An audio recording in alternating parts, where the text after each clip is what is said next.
you can make money fast with real estate, but that's pretty rare that you get rich quick with real estate. You can, but I don't really recommend that path because it's rare. You have to persevere. It takes a tremendous amount of discipline to work all the time, put in nights, weekends, everything possible to build that kind of portfolio. This is the Better Life Podcast, where we talk about real estate investing, building wealth, and all in all living a better life. My name is Brandon Turner, and I've spent my life investing in real estate to achieve financial freedom. And alongside my co-host, Mr. Cam Cathcart, we want to help you do the same. On the show, you're going to hear from world-class guests who have been handpicked to help you level up your investing, your leadership, your goals, your habits, and more to become the very best version of yourself. So join us as we explore the habits, the actions, the beliefs that it takes to build wealth through real estate investing without losing your soul. We set our sights on a better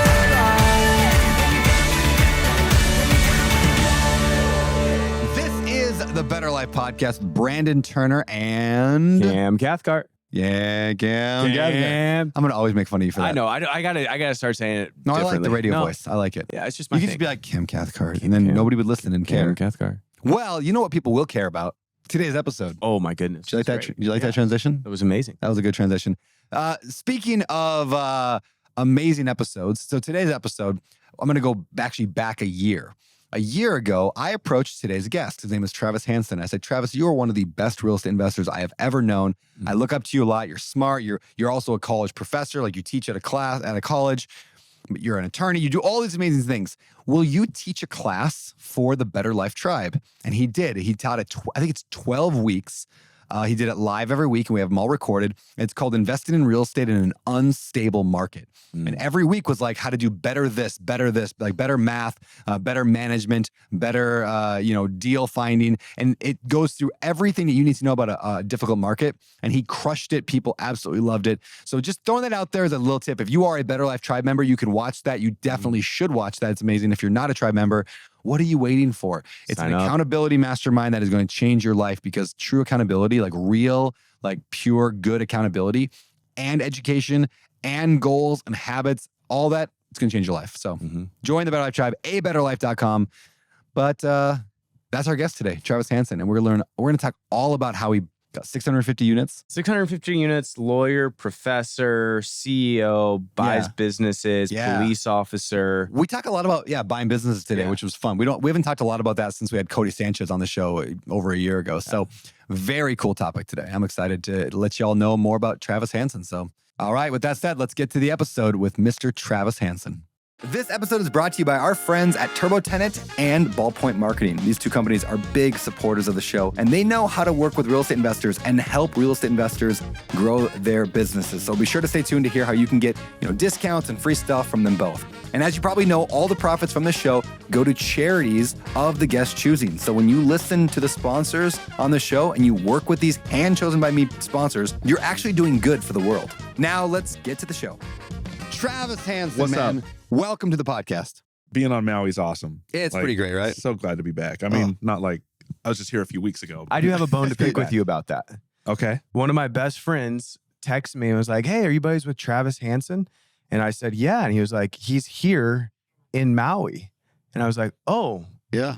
I didn't get a text. Yeah. Weird. So That was just a really quick business trip. That's what I would with say, too. old Trackus. So yeah, it was quick. That's Yeah, true, because didn't see you, anybody. we're going to get to that today about the business Okay. that you bought into. And I'm excited to talk about that. Yeah. Or not bought into, but you are now running. And there's a whole thing there. So we'll get to it. Okay. But first, Travis, I know you as a former attorney. Is that are you still licensed? Yeah, I still own the law firm, Okay. but practicing is pretty nil these days. All right. So as an attorney, as a real estate investor, done on 650 houses or something crazy like that. Yeah, units. Units. Yeah. Crazy. I know you, man, you do so much stuff. I know you've lost like 40 pounds over the last few years, which in Few years, yeah, you're yeah. looking legit. I know you as a husband. You have an amazing wife. I know you got a bunch of little rugrats at home that fight a lot. Yeah, and they I'd love do. to get into some parenting discussion maybe later. But take us back before all of that. Okay. Entrepreneur. I think Texas Entrepreneur, which is the sickest Instagram handle. Like, that's good. Did you have to buy that or did you get that for free? No, that was Just like before Texas Instagram was cool, I Oh, guess. I mean, right at the beginning. All right. Before So it you're a kinda big took deal. off. The Texas entrepreneur. You're also a college professor, right? You did you do that? I did a little bit of that, Yeah, but yeah. not, it's one of those things where the Police officer. ROI is just and not police there. officer. I was, yeah. Dude, you do everything. Way back. I think I've lived 3 lives. Yeah. Like I'm on my third, and hopefully it's good I'm there. All right. So let's go back before all of that. Okay. Before everything. Who was Mr. Travis Hanson? Gosh, going back all the way, so long time ago, so grew up place called Rose Park, Utah. If you Google that, you'll see that it's west side of Salt Lake City. I always try to reference it with Tony Finau. Do you guys know Tony Finau? Yeah, the golfer. Very professional, high level golfer. He grew up 2 streets over from me. So, and his story's out there as being like this poor kid that became a phenomenal professional golfer. So that's a little bit of a frame of reference of how I grew up and where I grew up. He's obviously a lot younger than me, but still 2 streets over. And my dad, tremendous work ethic, but never knew how to do anything but just work for, just trade time for money. Never made a lot of money. Abused credit cards, filed bankruptcy, the whole thing, the whole story of like, okay, not a lot of potential with this kid, with this family. So didn't really strive for much when I was younger. I mean, graduated high school with a D average, barely there. My mom had cancer when I was a teenager, and I took advantage of that distraction in my family, and I never went to class, just kind of fooled around and didn't care about classes, and barely walked for high school graduation. Few of my friends had to, we all went to an alternative high school because our grades were so bad, they didn't even walk for graduation. I luckily did. And then not a lot of prospects for somebody with a D average and history of nobody ever going to college. So I worked at the prison, the Utah State Prison, as a prison guard. And then that turned into working for the Salt Lake City Police Department. And I was a police officer for 8 years. And while there, I decided to go to the University of Utah for undergrad, get some college in because they were paying for it. So I'm like, okay, free college. Let's take advantage of this. Went through. It took me about that amount of time to get my undergrad degree, the 8 years, because I was, working full time. And I met Corey, my wife, during that time, got married, and totally different lifestyle. She grew up with parents that and family and uncles and aunts and grandparents, all highly educated, business owners, lawyers, doctors, all of them, the whole 9 yards for them. And I got to know her brothers, especially. Like, her brothers are great, and one of them was taking the LSAT and about to go to law school at the University of Utah. And I mean, this isn't a dig to him, but I just realized he's not that much smarter than I am at all. Like, he's going to this next level. In fact, none of them I thought were. But they had this tremendous lifestyle and high incomes and just did a lot. So I'm like, I can do this. Mm-hmm. So that's what I did. Took the LSAT and went and ended up in Texas and went to law school there. That's what took us from Salt Lake to Texas. Did the law school thing, and third year of law school, the whole idea was to go to law school, get my law degree, and go back to Utah and work for the district attorney's office or prosecutor's office because I liked seeing what they were doing while I was working for the police department. But instead, I found real estate. So a buddy of mine was a third-year law student that had some real estate. And I was talking to him one day, and I'm like, I've got this extra money. What do I do? What do I do with it? And he said, go buy a house. Go buy some real estate. Invest with me. And that's what I did. So I started buying with him, graduated law school. Right before the bar, before we took the bar, I think we had 6 houses within a 3 or 4 month span. Wow. And then I went home and I told Corey, I just said, I am going to get a job here and I'm going to buy as many of these as I can. I just got immediately hooked, addicted, and that's what I did. So that was in 2009 and 10. And then I just hit the gas and bought everything I possibly could. Brought on partners, did a lot of different things. How did you buy those first few deals? The ones you're in law school, probably not making a ton of money, if any. So how'd you get those first 6? Yeah, so I'll back up just one little bit. So I feel like I've had a lot of points in my life where I got really lucky with things, and then just hard work pushed that luck into better success. So while I was a police officer, I did get my first little taste of real estate. HUD has a program for all the firefighters, teachers, and police officers listening to this. It's called the Officer Next Door program, Teacher Next Door program, Firefighter Next Door program, where they let us buy distressed properties in bad neighborhoods for basically pennies on the dollar. So I bought this house in a city called Glendale, which was comparable to Rose Park, just a different West Side version of Salt Lake City.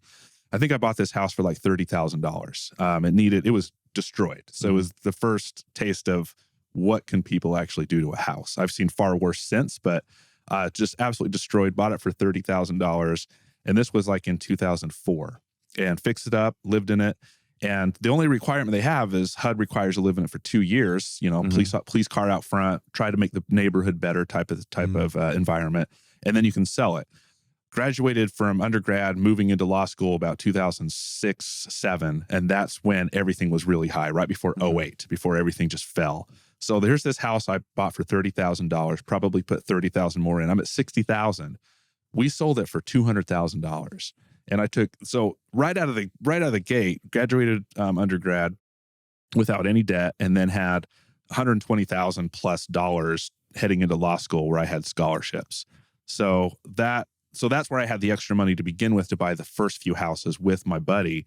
But and again, the real estate bug was kind of there because I saw the power of it. Yeah, that makes sense. So that was a really long answer, but that's an important part because there's like so many cool programs out there for people that are doing different jobs, because that program still exists today for firefighters, police officers, and teachers to go and get it through HUD. That's awesome. Yeah, what I like that this illustrates is this idea that, some guys like Grant Cardone and others are like, you should not buy a house, like just rent, like don't worry about a house. But maybe not most, but maybe most real estate investors that I know got started because they bought a house and then they lived in it for a while and then they made a bunch of money on it and then they used that as a seed to start their investment. I think a lot of investors do that. Yeah. Without that kickstart, like who can graduate undergrad and go into grad school that has just $100,000+ of cash? Pull somebody like me, of course, that grew up poor. Who like that in that environment has that opportunity? I mean, like nobody, right? That's so insane. It's just a huge trajectory. That's why I said like that luck just kind of pushed it over. And being 07, 08, before that, that pop in the housing, we were able to sell it high and just kind of was awesome. So, and then a couple years later, you're able to buy low again. Yeah, and then that's the second really lucky spot. Right when I graduated law school, 2010, that's when everything was low again. 8, 9, 10. So we were buying these properties in Lubbock, Texas for $30,000, $40,000, and they were rent ready. Like they were 2 miles from the university, some even closer, rent ready. I mean, not phenomenal neighborhoods, but buying $30,000 houses that were renting for $650. The numbers on that's great. Like, where do you get a 1.5-2% deal, let alone a 1% deal anymore? Yeah. So, and that's when I was starting to listen to Bigger Pockets and stuff, and thought 2% deal, 1% deal. That was harped on a lot because that used to actually be a thing. Yeah. And we would get them all the time. And I just cleaned up on 1.5-2% deals. Yeah. Were you doing turnkey? Were you buying for other people and then selling them, or were you just buying for yourself? Just buying for myself. So, and my partner. And your partners, yeah. So it was just the two of us at that time. He eventually moved, and he was way smarter than I was, even in law school, law review, all that kind of stuff. I wasn't that guy, and got a phenomenal job elsewhere. And he ended up being bought out by me, and I took over all the properties. And then I just kind of kept going in Lubbock. And then he's a big investor down in Houston, doing good person to have on the podcast someday. I should tell you about him. But he's doing the same thing down there. But he got me started, and I thank him for it all the time. So how did you scale up to hundreds and hundreds of houses in a relatively short amount of time? I mean, I know it's a big question, but like, how do you build a business that can do that? Yeah. So it wasn't houses. So I did dabble in multifamily locally. Okay. So it's units, 650 units. Yeah, okay. I'd like to clear the air with that because I say 650 units or doors or whatever. Yeah. So about 400 of those were multifamily units and 200 were houses, but still a lot. Only 200 houses. Yeah, a lot. What a loser. I mean, get him off the show. 200 houses. Sucks. So that's insane.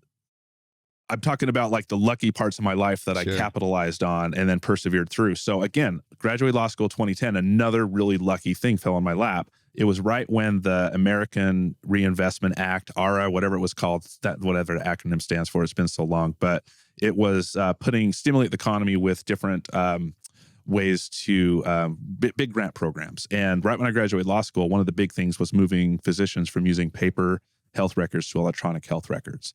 And brand new, telemedicine was in its infancy. Nobody knew really what to do. And there was a firm in town that was hiring for that specific role, a lawyer to do all the contracts for this, for all these physicians that had to get on an EHR and electronic health record format and then kind of move everything over. I had no idea what I was doing, but I applied for the job and I got it. So I just learned everything that I possibly could in a very short amount of time on how to write these contracts. They were super complicated, but I just put in the work. So I had a really high income out of law school, which was unheard of, especially in Lubbock, Texas. And just the background of what I did with the properties, the house that my wife and I lived in, and then no law school debt, had a lot of discretionary money to invest into real estate. So that helped get a lot of doors. And as I went through, and they're only $30,000, $40,000. Yeah, sure. And at the beginning, I was putting them in my own name, which I don't recommend now, but I was putting, $3,000, $4,000 down on a house. So we were just buying so many of them, and partners entered the picture and, kind of went from there and grew from there. Did you ever raise private capital or syndicate or anything? Not at that point, no. Okay. So all of our raising of money and syndications came just in the last few years. But at the beginning, no, we didn't raise money from anybody. Yeah. Okay. And then how did you manage it? Did you build a management company? Did you hire a third party? How do you manage all those? Once I got to about 100 doors, I was doing it all while working full time, but I also hired some help, just like some people to just show stuff, handyman, obviously, that kind of stuff. But when I got up to like 70, 80, 90 doors, I think it was close to 100, I just started my own property management company because I couldn't find anybody. It's like you can't find anybody to do it right. You just figure it out yourself. So hired a property management company. And as a lawyer in Texas, you can manage third-party people's property without having a broker's license. So I opened the door to that and essentially was able to manage my own for free by getting paid by managing other people's. And of course, I put like systems in place and people in place to do that for me so I could focus on the law gig. So can we talk about how you built to 100 doors while still working a full-time W-2 job? It takes a lot of nights and weekends. So I get asked, so I do one-on-one coaching and people will ask like, how do I do that? How do I get to this point? How do I, get it done quick? But what I've learned, compared to even 15 years ago, because this is a 15-year journey, is that people today don't want, and I think social media is to blame. They don't want to put any time in. They want it as quickly as possible, which you can make money fast with real estate. But that's pretty rare that you get rich quick with real estate. You can, but I don't really recommend that path because it's rare. You have to persevere. It takes a tremendous amount of discipline to work all the time, put in nights, weekends, everything possible to build that kind of portfolio. Yeah. I got asked on a podcast yesterday that I was on, and they said, what advice would you give to somebody that wants to scale as quickly as you did? And the number one piece of advice was you have to quit your job. You can't, I don't think, because you said of social media, people think that you can build this passive income without having to work that hard. Or it's I can commit 2 hours a week to this and do it. Yeah. And it's no, you either have to do what you did and work 2 jobs, nights and weekends on top of your W-2, or quit your job and go full time into it. You can't, I don't think you can build that just working part-time on the side. Yeah. And it was easier in a city like Lubbock because it's a slower city. It's a smaller city. I mean, it's not tiny, 300,000 people probably, but it's easy to get around. It's not like some big metropolitan area where it's I want to look at a property. It's going to take me all day to just go look at a few houses. I mean, it's just easy. It was just an easier environment to build that kind of, just everything kind of lined up, so just, I don't know how people do it in big cities, how they grow the way they do. I mean, just getting around Maui even sometimes is it's hard. Yeah. It's so easy to get around my city. There's just little things that just make it better if you just invest the right way. My first 2 years of investing, my life was spent in the car. I think I put 60,000 miles on my truck year one. I believe it. Was insane. Yeah. So. And leveraging people helps. I mean, I didn't do it all myself. I mean, I was obviously building it out, but I had people doing, odds and ends for me. I just paid them. Just do this errand, do this, and go take care of business for me. You just got to leverage people just like you leverage money. That's amazing. So I want to, even though you're a real estate investor with hundreds of units and all that, I actually want to broaden our conversation today to talk about business as well, because I know you are now broadening your interest. And so where did that come from, the idea of like, hey, maybe there's more to invest in than just real estate? Yeah. So I think of real estate investing as a business. So I've always packaged everything that I've done as a business and then put systems in place so it's run like a business. So, because we all know no matter what you do, real estate is not passive, in my opinion. It's not passive. It's very active. Unless you're doing a syndication like what Open Door Capital does, then I don't do anything with what Brandon does. I don't even know what's going on. It's just purely passive. That's truly the only type of passive investing you have available to you. So very, very, very active investments. So I've always built it up as a business, and having the property management company, having the law firm, the property management company, the flipping company, and the real estate brokerage. And then we have like a lending company. And then I have my retreat network, and then a few other businesses that are just investment related. I saw that, first of all, the tax.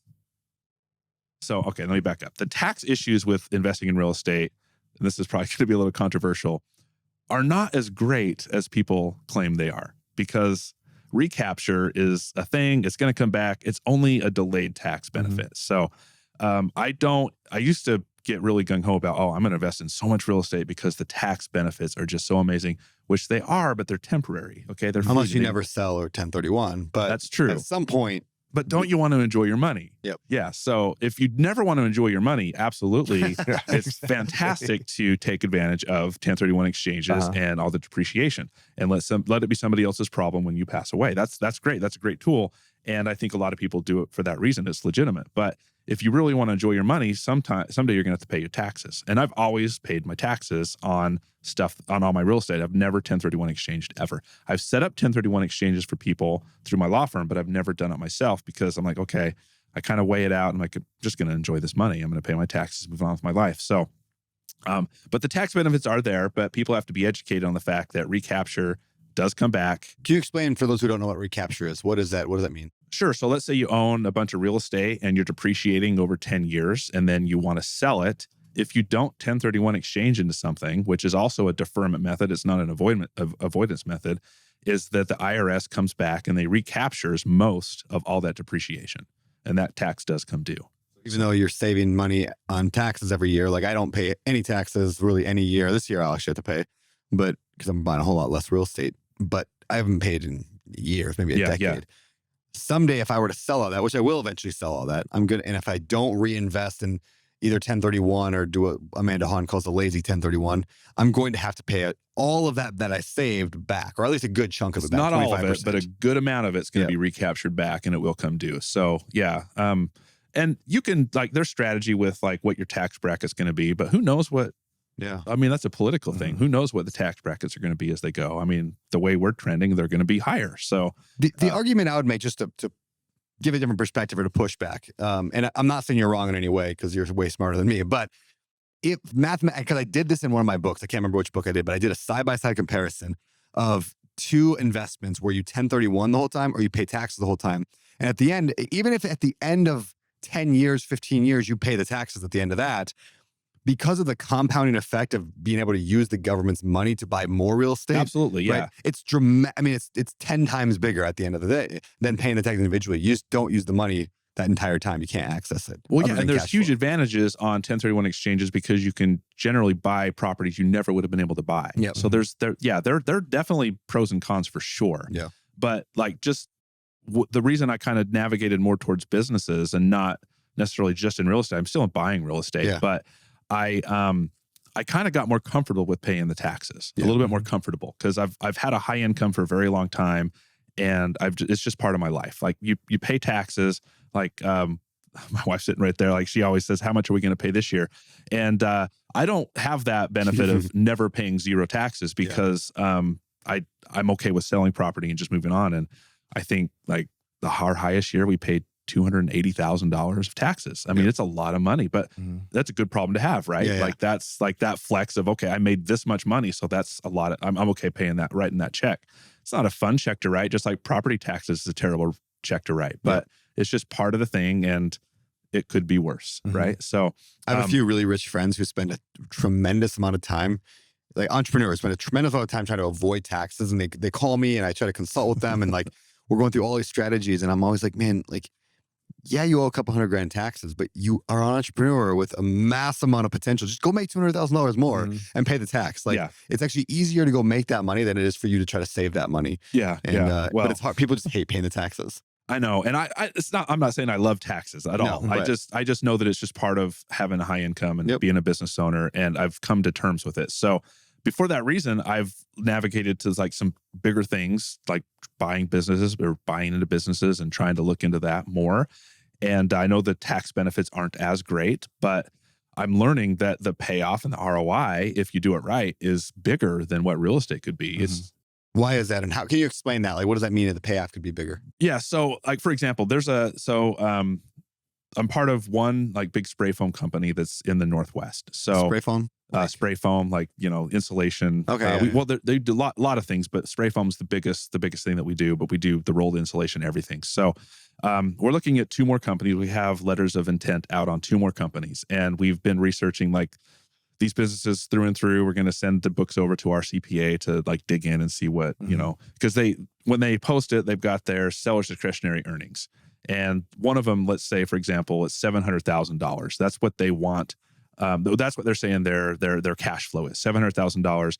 The business is for sale for $1.8 million. Owner's going to carry it back. So we're going to put a couple $100,000 down on this property. And after we put new debt on it for the $1.6 million that's left, we'll probably shave another $200,000 off that $700,000 seller's discretionary earnings.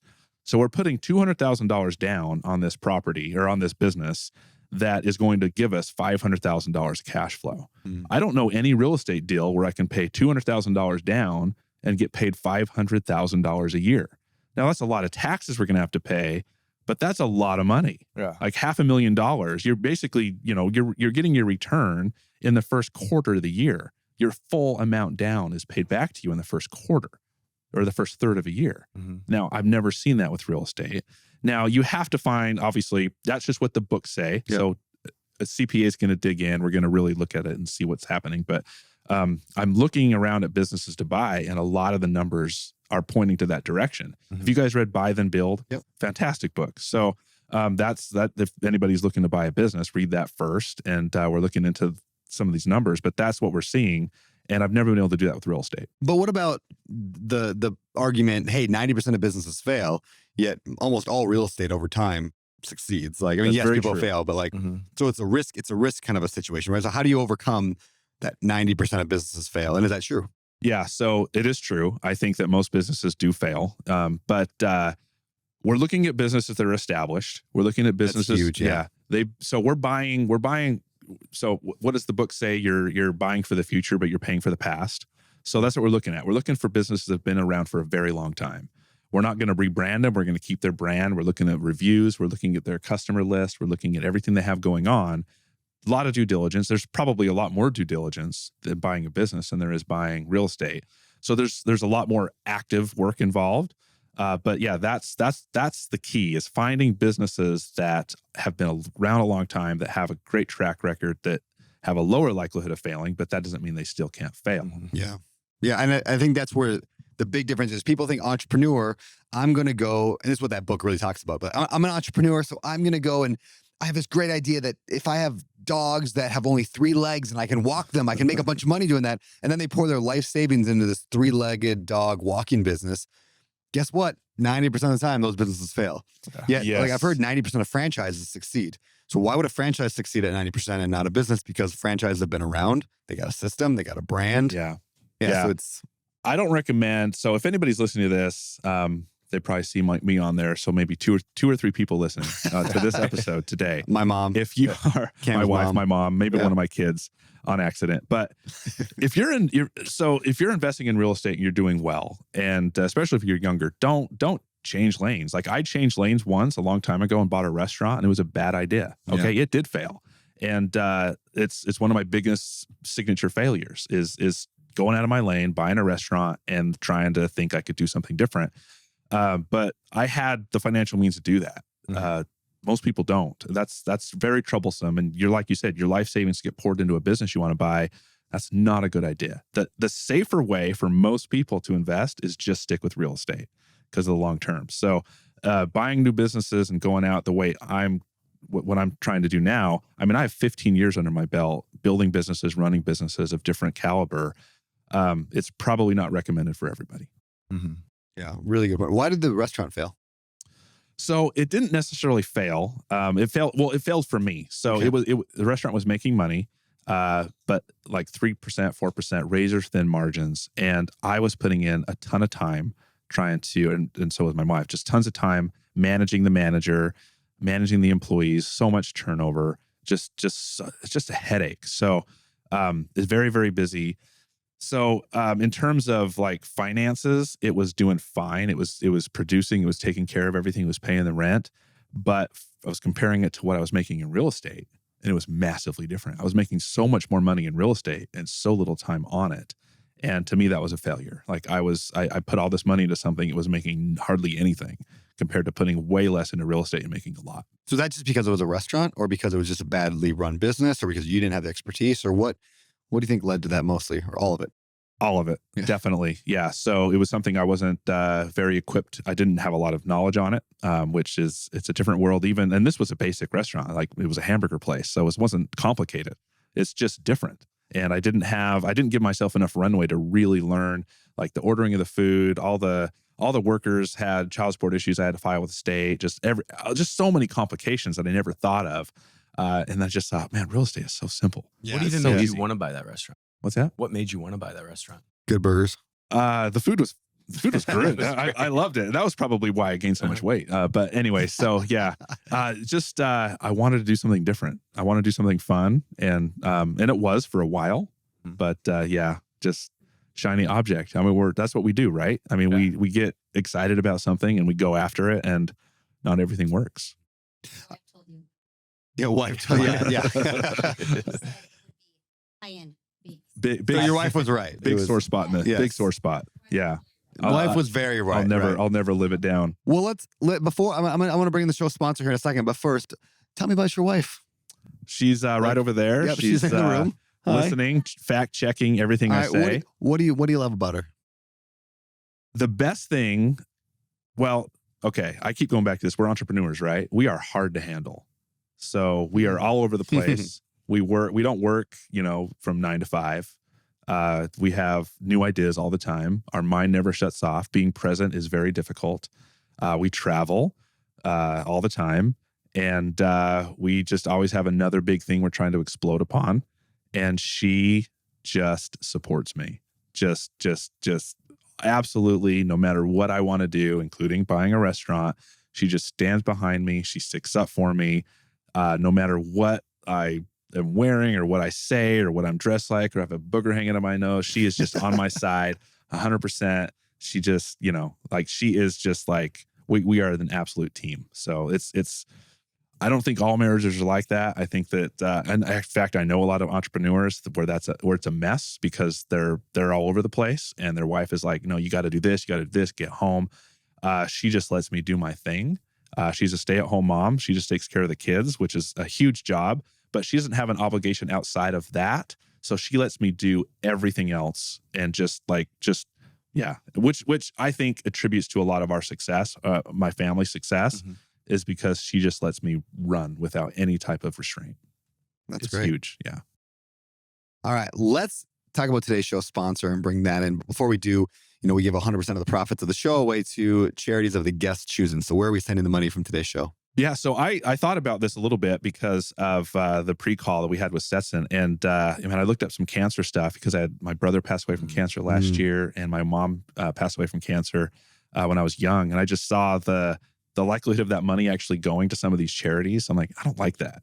So I'd like the human trafficking. I have 4 kids. And first of all, controversial, I think that they probably could cure cancer if they really tried. So I don't want to give a lot of money to that. But I love having 4 kids and being paranoid about where they're going and who they're with. Fantastic. I love the Tim Tebow Foundation. I love what you're doing with that. Thanks. And that would be the best place to go because human trafficking that's a mess. It's a mess. Yeah. Yeah. And Tim's doing a great job. So we'll do that. All right, let's bring in the show sponsor. All right, so picture this. I just signed a lease with a tenant. They seemed great on paper. Then a few months in, everything kind of started going sideways. Suddenly, they're missing rent deadlines. There's a broken window. The neighbors are complaining about them. I realized I'd put someone in my rental property without properly screening them, and now I was living a landlord's nightmare. But lucky for you, you don't have to make the same mistakes as I made early on because you have the luxury of using TurboTenant. So if you're managing any rental properties right now, and you're still trying to vet tenants and collect rent and keep track of work orders and market all your vacancies, look, TurboTenant is gonna be your best friend. It's an app that allows you to do all of that and so much more, all in the same platform. Plus, it's like stupid cheap, like seriously less than your Netflix subscription. I don't even know why it's so cheap.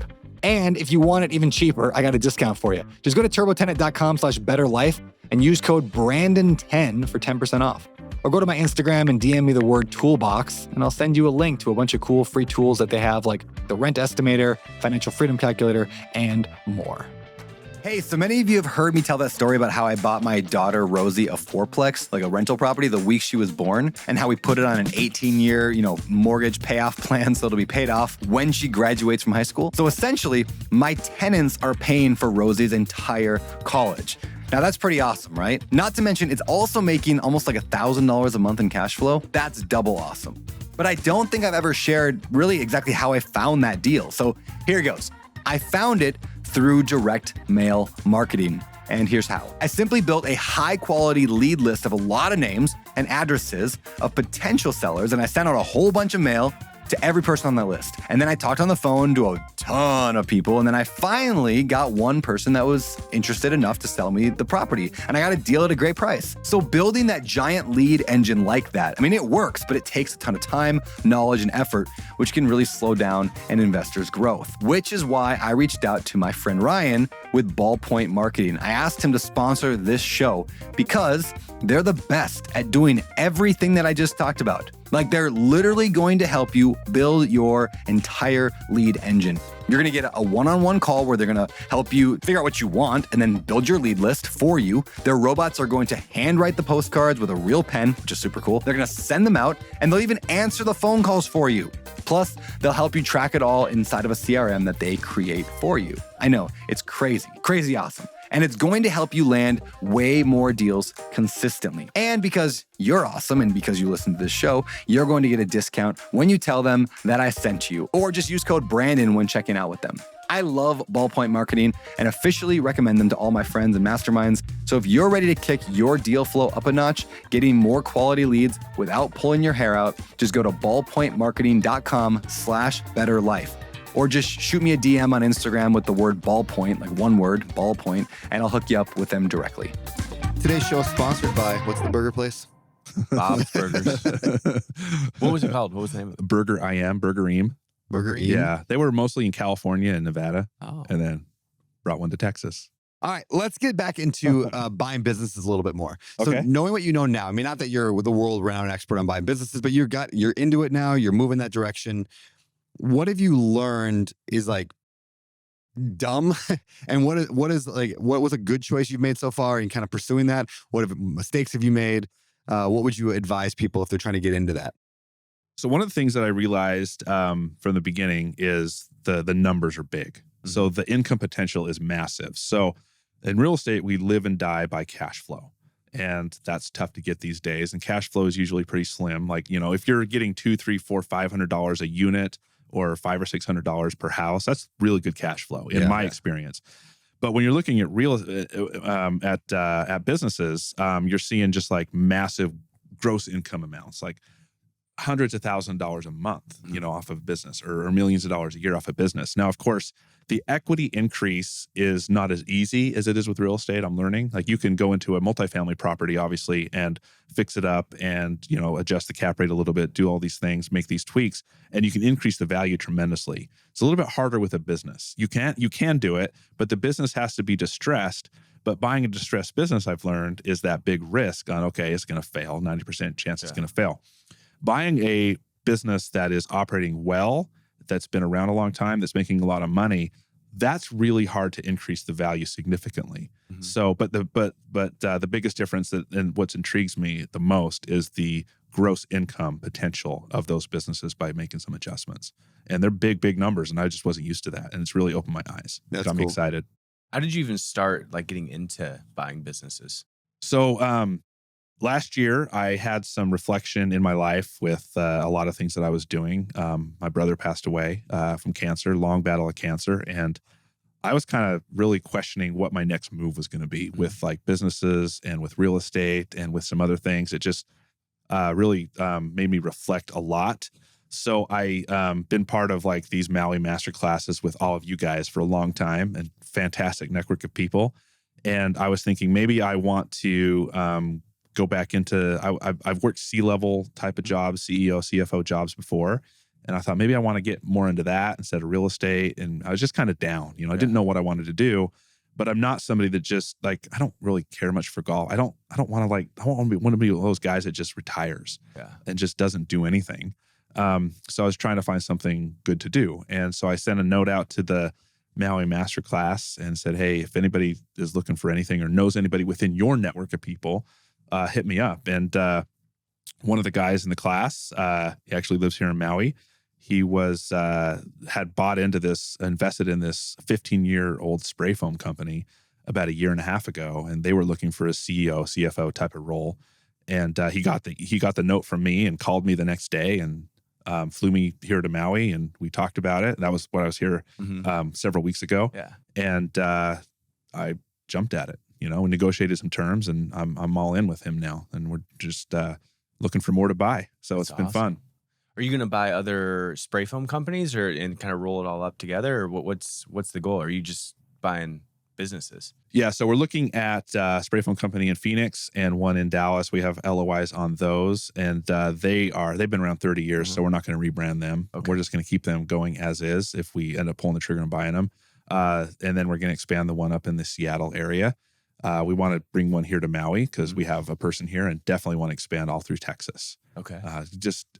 There's a lot of legislation being pushed around about, the environment and foam and fiberglass foam or fiberglass insulation, those kind of things, where some states, I think Washington is one of them, where in 2026, 2027, they're going all to spray foam. You have to actually have spray foam.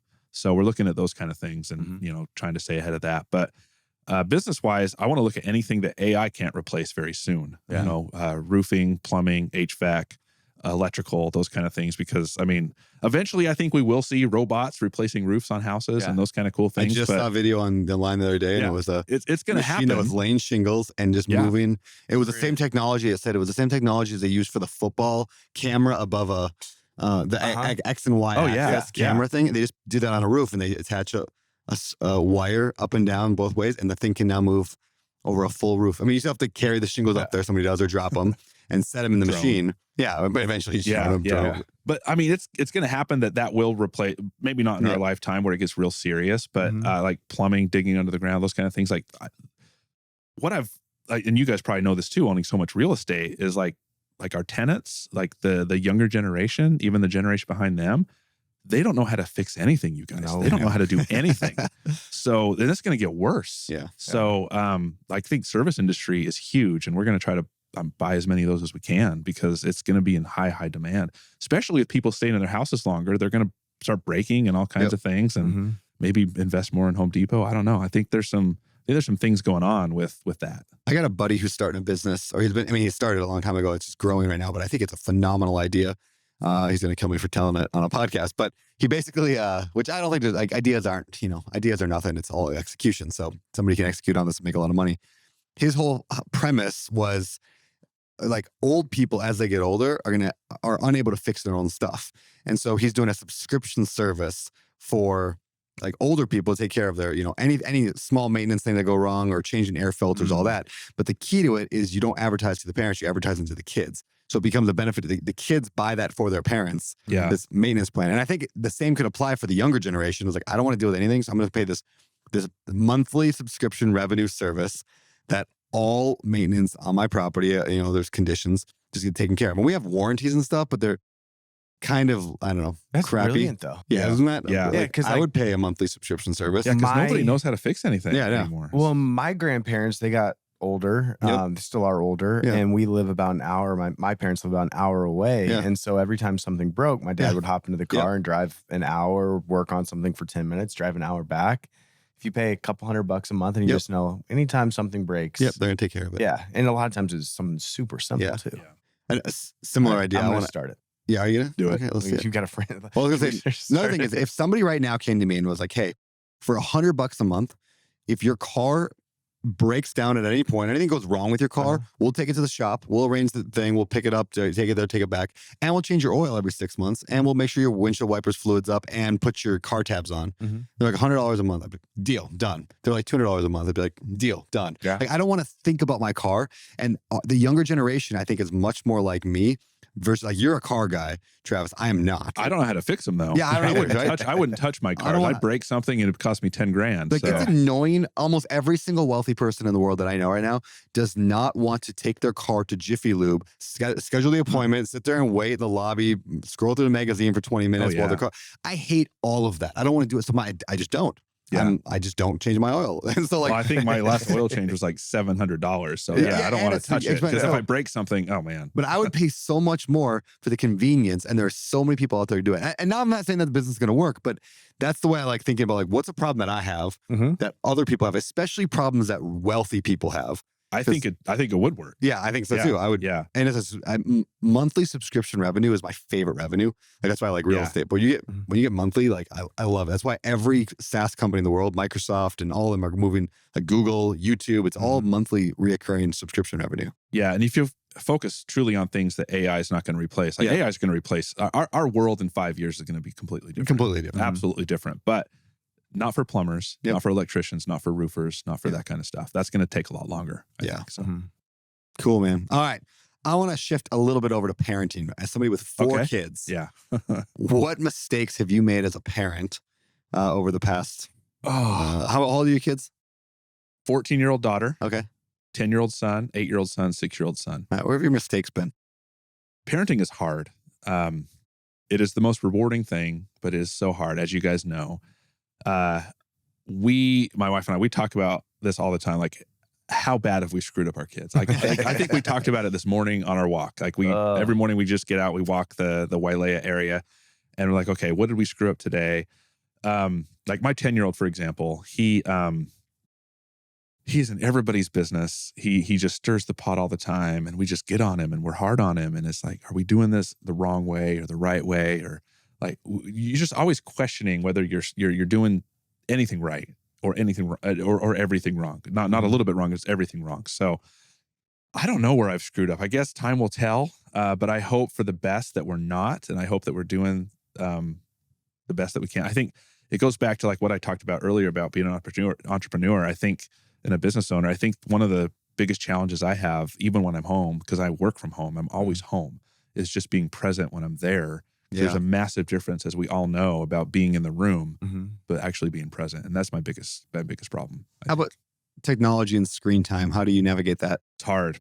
It's very hard. So hard. Yeah. So my daughter's the worst, the 14-year-old. So she's got some like social anxiety issues anyway. So we tend to be easier on her when it comes to the screen time. But she does a lot of editing and art on it. So somewhat educational, I think. So maybe that's just me justifying it, but we need to do a lot better. But it's so hard, because it's like one of those things, like if you take it away, who are we really punishing? We're punishing us most of the time. Yeah. Screen time's hard. So yeah, it's a constant challenge in our house. Have you read, and I have not yet, but I just bought it, The Anxious Generation? No. Yeah, it's a popular book. Like just came out, I think, a few months ago, but I feel like everyone has been telling me about it. And supposedly it's just the most like awful like read, and that you're just like, we are screwing up our kids. Yeah, write that and our- down. Yeah, the Anxious anxious generation. generation. Yeah, Yeah. and it's causing so much anxiety, and at the same time, like I know it does. I know screen time, especially video games, mess up Wilder's brain. I know that it is. At the same time, I love to watch him do it because he's so darn good at it. Yeah. He loves so much joy when he's playing SpongeBob the video game. Like, and I just know it's gonna wreck him. And so it's like, it's so hard, man. I don't know. It's Yeah, we all grew well. Yeah. You guys are younger than me, but you guys are kind of in this boat. We all kind of grew up, I think, in the best time period ever, because I didn't have my first cell phone till 22 years old. Yeah. So I knew what it was like to not live without anything. I mean, you probably had your first cell phone at 12. No. But like I was an adult when I had my first cell phone. High speed internet was like right around that same time, maybe a little bit after. But the first iPhone I didn't have until I was in law school. So, I mean, that was in 2007. So I was almost 26, 27 years old when I got my first like iPhone. And then like social media, I didn't even join that until I was in my 30s. So it's just a different world. And our kids have, obviously, we don't let our kids do any social media whatsoever. Like we'll catch them on YouTube flipping through shorts, but like they don't have any Instagram or they never will, not till they are 18 or move out of our house. But like, it's just nice that we know what that's like to not have it all. And we try to explain it to them. It's impossible. They don't get it. Yeah. I feel like we've messed up our 6-year-old with makeup videos, like little kid makeup videos. Yeah. She loves watching them. They're on YouTube and she'll watch them for 30 minutes, but then she'll go try and put on makeup and then she'll get mad at herself in the mirror. And you're already seeing like this self-consciousness with a 6-year-old. Yeah. Where she's like, I can't do it. This girl's prettier than me. And I'm like, so we just said no more YouTube makeup videos. And now she hates us. I'm glad she wasn't wearing makeup yesterday because I'm glad she wasn't wearing makeup last night. I don't know if you know that she was running up to everybody. And I think she had food on her face. She was like rubbing it on their legs, like getting the food off her face. Like she was using everybody's clothes as her napkin last night. That was I was a victim of that. That was the boy. He's a little boy. Yeah, he's got long. Okay. Yeah. Well, he. Cade's wild. Cade doesn't watch YouTube. How old is he? He's a wild animal. 3. Yeah. And he is how I wake up in the morning is hearing him go, ah, and then just jumping on me and tackling me and punching me. And he's full on. He's a I don't know how much chocolate he got on me, but he hit everybody in the circle. Oh, I love that. I'm all for that. Fantastic. I'm like, hey, just run around, fight, get dirty, play outside. That's his thing. So, oh man. So I have Rosie is 8 years old, and you've got a daughter that's 14. So what am I looking forward to over the next half a decade? Like what do I got to know from a dad who's been there with a girl going into teenage years? Hormones. Oh my gosh. I mean.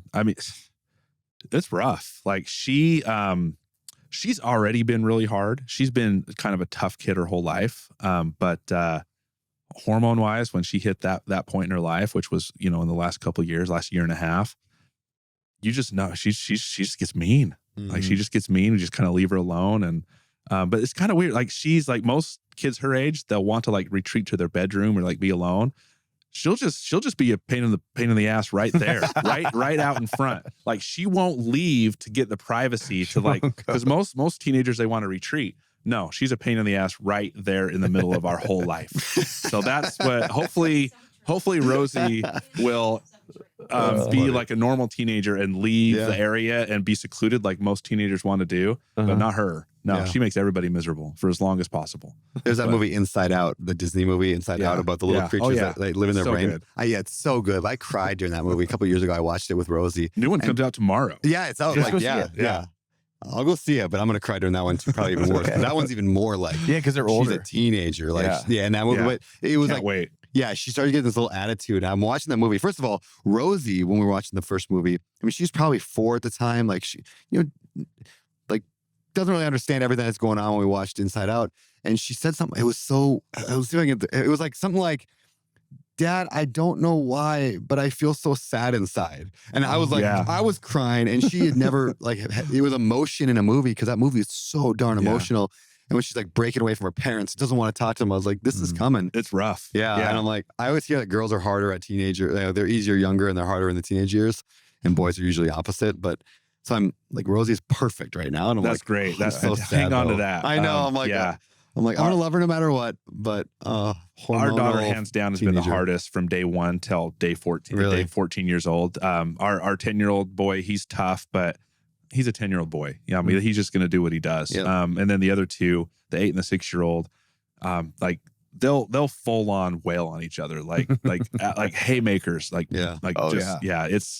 It's incredible. What have you learned as a parent now from the 14-year-old to like how are you doing things different with the younger ones that you weren't doing early on, or vice versa? Like how's your parenting adapted over the last Well, I mean, as you guys know, with multiple kids, like they're so different. Like, so it's not that necessarily doing things different, but you just treat them all different. Like my like the 3 boys, for example. Obviously, the 14-year-old daughter is way different than the 3 boys, but the 10-year-old is a lot more like the 6-year-old. And then the 8-year-old in the middle, he's completely different. Like, he's not interested in sports, really. He's more of an artist. He just loves doing cool things like that and like doing flips on the trampoline, that kind of stuff. Whereas the other 2, the 10-year-old and 6-year-old, they'll go out and they'll play a lot of baseball and basketball and football. So it's just like learning all their different mannerisms, how different they're just so different, and just getting used to managing that. And then how, like, if you get on him and get mad at him, like my 10-year-old, you get mad at him, he'll cry and he'll run away and get scared. And my 6-year-old will laugh at me and he will just think it's a big joke. Like, he's not afraid of me at all. It's the worst. My dad, go ahead. I was just going to say, so you said earlier that one of the things you're working on is being present, because you own 100 different businesses and 1,000 units. It's hard. Yeah. What tips or techniques are you using to do that? Well, I probably need the tips and techniques, to be honest with you. But yeah, so working from home, always being home. Like, sometimes I don't even leave the house except for I want to go get like a Coke or something. So, and then my daughter homeschools, so she's there all the time. And then, summer, they're all home. But yeah, it's hard. Like, I don't think I have it I definitely don't have that figured out. Yeah. I am learning as I go still. And I've been a parent for 14 years, but being present is something that I talk to Corey about a lot. Just having it in my mind to know, like we were just talking about this morning, like, I need my phone all the time for business. Like, I get text, like WhatsApp, whatever is always coming in for business. But like, I need to like do challenges where I just answer those texts only and don't get on anything else. Yeah. And just put it down. But I have to I can't just turn it off, So especially, I still control like the Home Depot text confirm for my companies. I haven't handed that off just because pet peeve, I just can't stand when people are buying monsters at Home Depot. Yeah. Just little things that I don't want to fall through the cracks. But I can't really turn that off, but I just need to, just anything that I can do to just. But let me push you on something here. Yes. I'm going to push you. Do Is it. it more important that you are present with your kids, or more important that people are not buying monsters at Home Depot? So much more important. So much more important. So He saves $2. Yeah. yeah. I'm just wondering, and I'm not just saying it to you, I'm saying it to everybody and myself. Right. But It's really just a system I haven't knocked off. But at the simplest level, absolutely. Yeah, that's a quick fix. whenever, because I have these things all the time where I'm like, well, I have to do this thing. And I started, I'm not great at this, but every time that happens, I start saying, if I have to do something, that's a broken system. It's not just the way it's done, it's a broken system. So if it's like, I had to sign that document to buy my house, that's a broken system. I don't want to have to do anything, period. And so I'm trying to take that approach with everything. Is I need to get out of everything that I say I have to do. Yeah. And it's hard to get out of everything. Maybe it's part of me wanting to still have some, because most of these businesses are all completely independently run. Yeah, because you are one of the guys that I know. Just you run businesses without being involved in this. Yeah, you are great at that. That's the best thing You're in the world. Super humble about it, but you are good at that. But keeping some kind of pulse is maybe hobby feel, or just feeling good about just having some kind of control over something. Yeah. I mean, definitely, because I have that characteristic of control, just like most entrepreneurs have. So Yeah, I think I've told this story before, but this was only a couple months ago. My daughter has a fun, like, little kid play toy, and she was walking around the house acting like she was texting and going, "Look, I'm daddy. Look, I'm daddy." And I was like, "Dude, that sucks. That is what they see me as." So I'm trying to get better. It's hard. It's hard, especially when you want to stay connected to everything that's going on. Like, even though you're not running the business, like, we enjoy it. Like, we're blessed in the position where we actually love the businesses that we're involved with. So it's not like it's a pain to be connected. Yeah. And that's what's hard. I think that's the hard thing about an entrepreneur, at least for me. And I was talking about this on a mastermind call that I was on the other night. And I want to, the hardest thing for me is I absolutely love running businesses, growing businesses, thinking through new ways and new tactics and new strategies to make more money and do more cool things within the business realm, which takes a lot of work. Yeah. And I also absolutely love sitting on a beach and hanging out with my kids and trying to, like, both of those take a lot of work and a lot of time. And it's hard to pick one, I guess. Can you have them both? Yeah. I mean, you always hear things about work-life balance, and I don't really know if there's really a balance. I think I try to intertwine them all and just do the best that I can, just keeping it all together. I like my favorite discussion around work-life balance is from the book The One Thing, Gary Keller, Jay Papasan, where he talks about work-life balance is not a thing, it's work-life balancing, it's a verb. And so it's a continual, always moving, saying, hey, if we're balancing like on a teeter-totter or seesaw, and you have work and you have life, like you're just constantly adjusting. And the only way to be able to adjust is by having the self-awareness and the humility to say, hey, I've been working too hard on business right now. Now I need to push on family. Too hard on family. You can't ever go too hard on family, but hey, business is struggling because I've been doing a lot of fun personal stuff. I got to go back over to business. Yeah. And it's a constant balance your entire life. And I like that thinking is like, I'm never going to be perfect. There's never going to be peace or balance. It's just a process. It's hard. Yeah, for sure. But it's these conversations that make us, that's why me and Cam, we bring this up on a lot of podcasts because it's something we struggle with. And it's a balancing act that we're trying to do as parents, as entrepreneurs, as husbands. It's like, how do you balance it all? You talk about it a lot. And you wrestle with it a lot. Yeah. And you ask for feedback. And like I always say, like, I can't define whether or not I'm working too much, like, because that's like, I have a bad perspective on it. Like, I'm never working too much. So my wife defines if I work too much.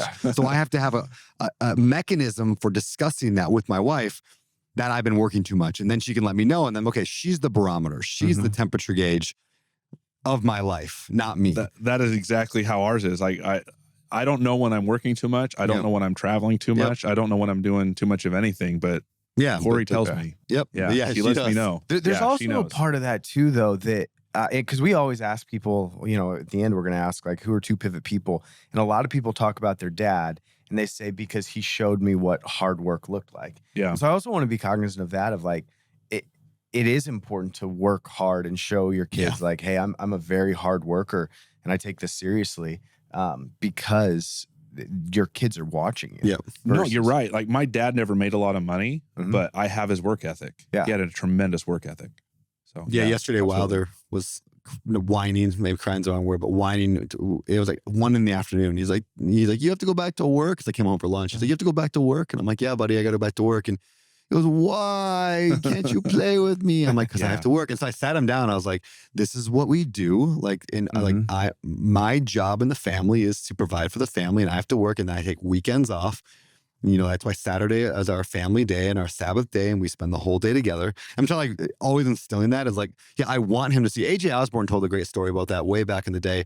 Might have even been on Bigger Pockets. I don't remember if it was on Better Life or Bigger Pockets, but he said when he got financial freedom, he sat at home for a few months and his wife kicked him out. Yeah. It was like, I would get kicked out. Yeah. He's like, she's like, I don't want our kids. One, you're driving me nuts, but two, I don't want our kids to see that that's what a man is somebody who sits at home and plays video games all day. Like, you go to work so our kids see you leaving and coming home 8 hours later. Because that's what they need to learn.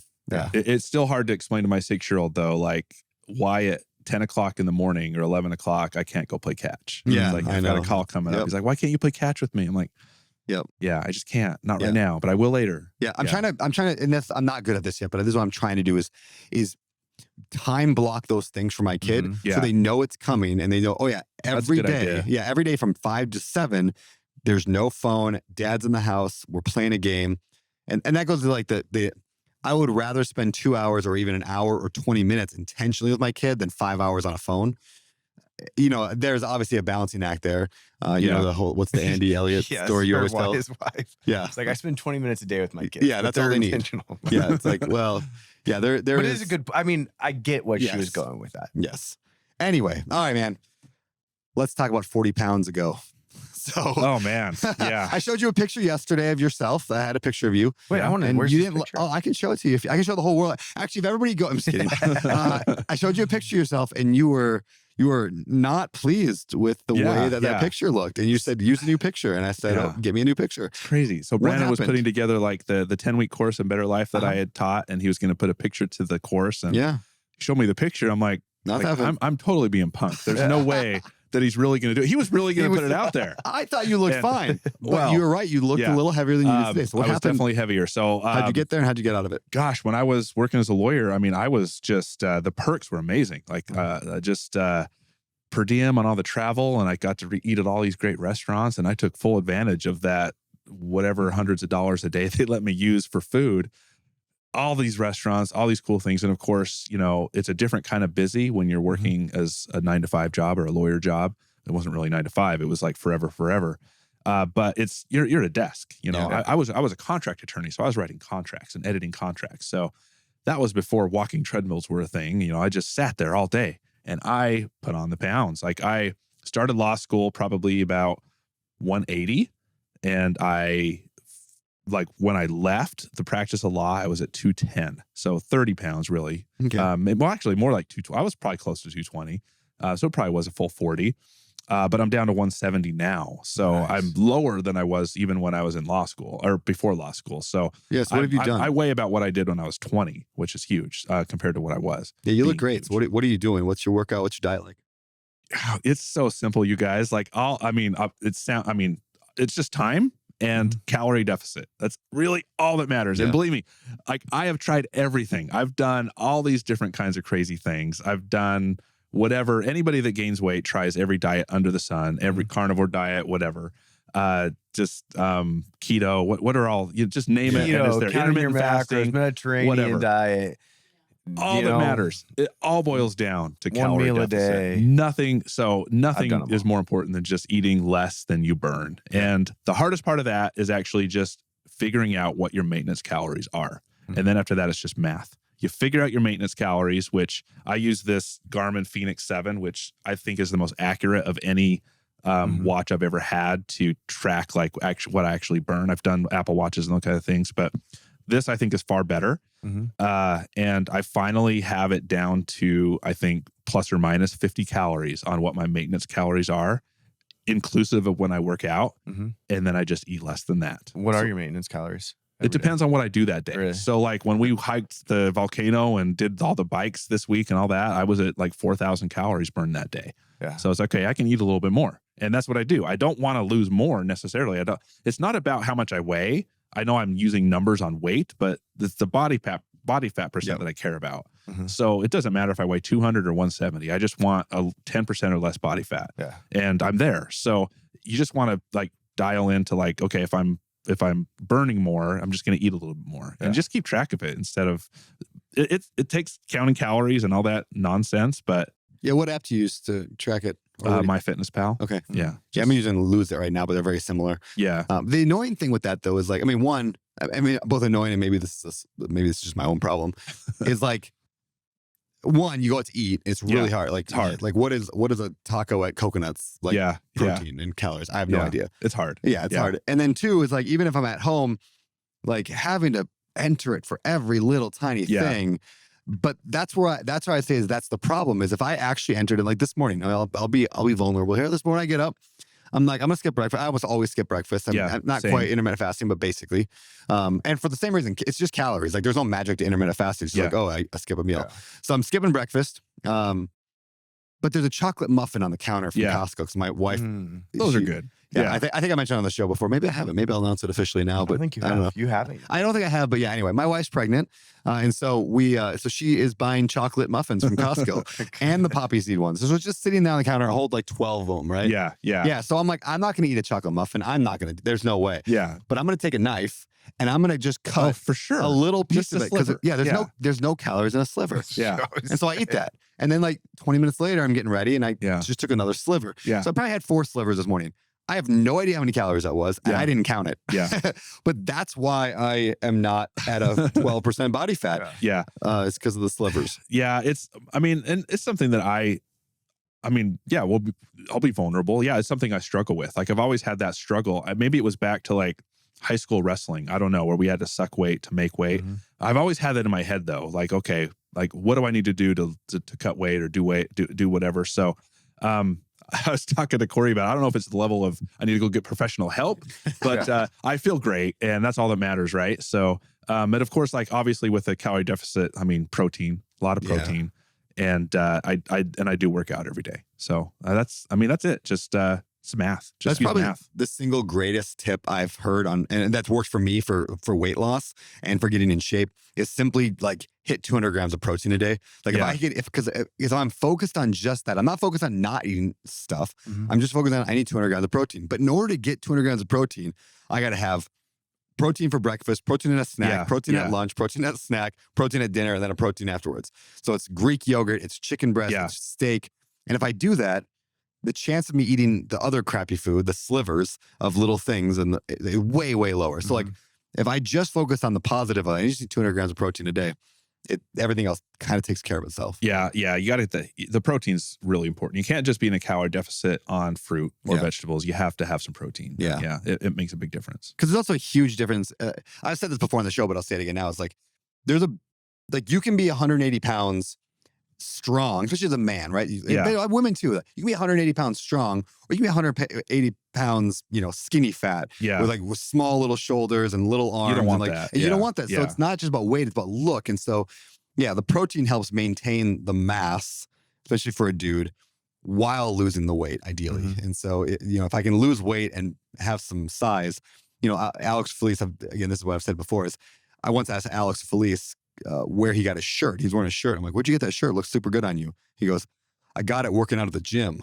Like, in other words, like every shirt, he's like, every shirt looks good when you're in shape. Yeah. And I'm like, oh, that's so true. Yeah. Like, you can go buy the worst shirt at Walmart or like a ABC store or whatever, $12 tourist shirt. You look amazing if you look amazing. Yeah. And I'm like, that really impacted me. That might be like one of those quotes, like pivot quotes in my life was, I got it working out at the gym.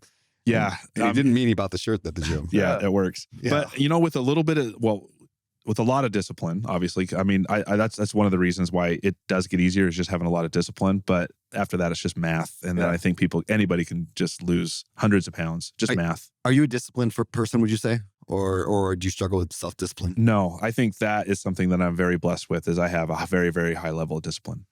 In almost anything that I do. Like you were talking about, like going out to eat and those kind of things. Like that's just something I never do. Yeah. I don't feel I'm here on island, obviously we do, but when we're at home, like never, like we never feed our kids McDonald's, Chick-fil-A, any of that crap.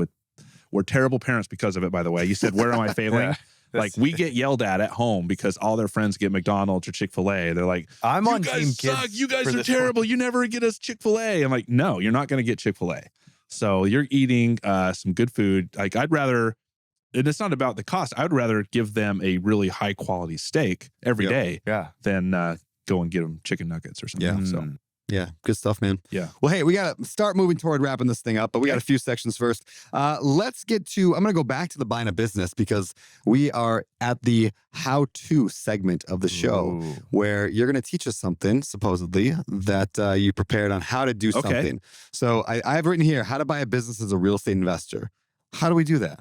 So I think it really just comes down to like what kind of business you want to be in. You have to think long-term. So I don't have passion in spray foam. I have passion in working with the people that are working in spray foam, like my buddies that are doing it. So outside of that kind of thing, if you're not going to find the group of people that you're going to do business with, you absolutely have to find passion in what you're going to buy because you won't do it for a very long time if you're not. Same with real estate. That's one of the reasons I call myself a boring investor because I stuck with single family my entire career. I dabbled in multifamily, but I just went back to single family and stuck with it because I had passion in it. It was easy to persevere for a really long time. So buying a business, find something that you're going to stick with for a really long time or you will give up. Like highly likely people are going to, you're just going to quit. So, and then outside of that, you just like, why are you buying the business? Are you buying it because you want extra money? Are you buying it because you feel you want the feel goods of owning a business? Or are you buying it because you want to retire yourself?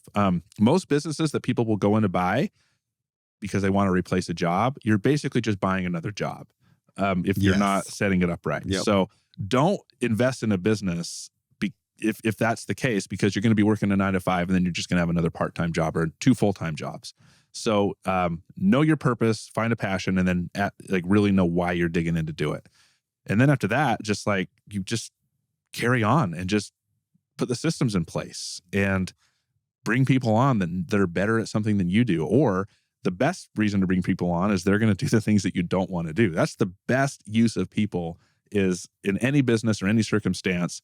You just have to bring them on to do the things that you hate. And that's almost everything that I do every day is I don't like a lot of the things. I like the business part, but I don't like the operations. Like you and Jeff were talking on the couch last night about being visionaries. I'm on board. I'm 100% a visionary. Terrible operator. So bring in the operators. If you don't do any of those things, don't buy a business. Don't invest into a business. You will highly likely fail. And that's, most people don't see the failure at the end, but 90%, probably more, they absolutely will. Yeah. Love that. Great advice, man. All right, let's go to the 3-2-1 pivot. So a pivot being your life going one direction, something changes your life a little bit to go in a different direction. So it's a pivot in your life. We'll start with books. What are 3 pivot books or books that have changed your life? I'm going to go real basic with you. I mean, even more basic than Rich Dad, Poor Dad, but all of us were influenced by that. But in high school, I read Richest Man in Babylon. Yeah, so good. You can read it in a day, in an afternoon. All my kids, it's going to be required reading when they're old enough to understand how money works. So super basic book, just teaches you how to live on less than you make and invest wisely. So I recommend that to everybody if you haven't picked that one up. I think it's better than Rich Dad, Poor Dad. Rich Dad, Poor Dad definitely expands upon those principles, but you can read Richest Man in Babylon in an hour on the beach. So super easy. Phenomenal. Gap in the Gain, huge book. You introduced me to that a couple years ago. Vegas, right? Yeah, I think so. And I read it like the next day. And because I'm always somebody that's looking for the next thing. Always. I've always been somebody that's like, okay, I need to do this, this, this, and this. And once I hit that point, I was never satisfied, and I'm always looking for the next thing. Gap in the Gain, again, it's also a very super basic book.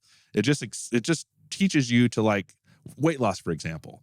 Let's say somebody's going to lose 30 pounds, and then after 10 pounds, they just get frustrated because they have 20 more to go, and they just dwell on that next 20, and they don't actually like see the success of the last 10 that they lost. So Gap in the Gain just teaches you to just like have that fundamental shift in your mind to like go back to a benchmark of 0 and see how far you've come no matter where you are.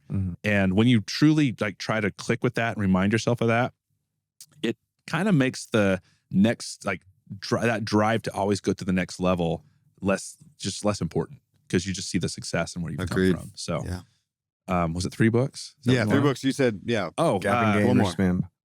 Finding Ultra. Such a good book. Have you guys read that? I've not read it. So none of these are business books really, except for maybe Richest Man in Babylon. Finding Ultra, Rich Roll. You guys know him, famous podcaster.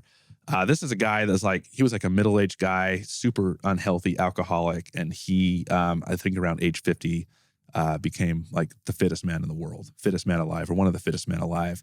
And here being in Hawaii, he was actually somebody that did 5 Ironman triathlon level distances in all islands in like a week, in his 50s or somewhere in older age.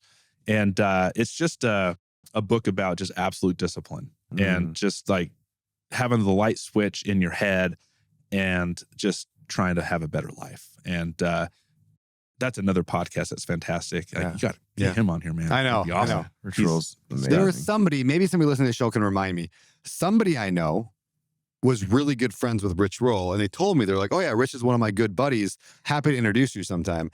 And then I can't remember who that person was. Who was it? Yeah, who was that person that told me that they know Rich Roll really well? And they're like, yeah, I'll introduce you. And then so like going back to like earlier in the podcast, you're gonna have to clip that out because remember, there's only 3 people listening to this one. Exactly. You need It's to not copy my and mom or paste, your mom. So you need I to don't copy know. and paste that to the next one, maybe Jeff's or somebody's. But Rich Roll. Cool. Yeah, that book's fantastic. Very cool. Yeah, I haven't read that one, but I've read Born to Run, which is, a running book. So good. But Yeah. I love Born to Run. Yeah. I just saw it downstairs actually this morning at that little, we have like a bookstore Born downstairs. to Run's one of the best. Yeah, Born to Run's so good. So, Anyway, all right. love it. 2 people. Who are 2 people that have changed the direction of your life? The first one was my main business partner after my friend that I've invested with in law school, but a guy named Todd Holt. I met him when I was in law school. I also did a master's in finance, and he was in that program. But he was like he's 10 years older than me, and he just went back I think he was in there getting an honorary doctorate or something. So, owned a big business. He had I think the biggest contract that Mass Mutual offered in Texas to any salesman, but he owned the business. All these franchises, selling life insurance, doing life insurance. But just a guy that was just so down to earth, that had more money than he ever needed, but just didn't carry himself that way. And we ended up buying almost all those units that I talked about together. And he just taught me so much about just being a good person. Like everywhere, anytime we went to lunch, he would just like point people out and just pay their bill. Just a good human, just always looking for ways to use his money to make other people's lives better. So that was one. And then Corey's the second, like what we talked about earlier, my wife.